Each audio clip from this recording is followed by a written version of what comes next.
Could you explain the difference between zakat and zakat al-fitra? As far as the difference between zakat and zakat al-fitr is concerned, number one, as we discussed earlier, a few days back, that zakat means to purify, to cleanse, to increase. And zakat al-fitr means a purifying charity for the breaking of fast specifically. So the first is purification of your wealth and surplus amount, etc. That is zakat. Zakat al-fitr is purification of the breaking of the fast, means purification of the fast you have kept from the minor sins you have committed, or the obscene talks, or the empty talks. That's number one. Number two, that zakat is mainly given on the wealth.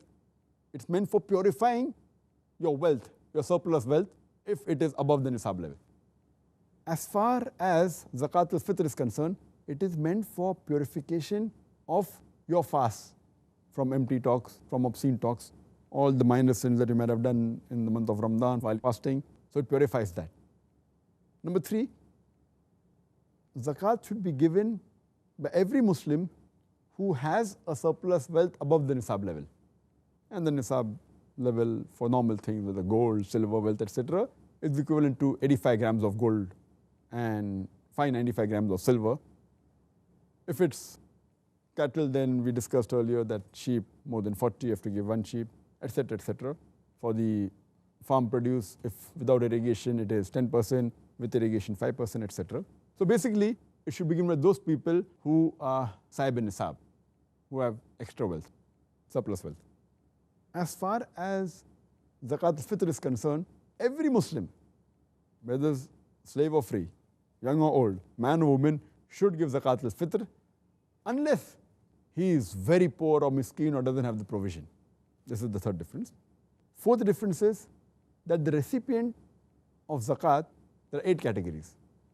As mentioned in Surah Tawbah, chapter number 9, verse number 60, fuqara, the poor people, masakin, the needy, amilun, those involved in collecting of zakat, muallafatul qulub, those whose hearts are coming towards Islam.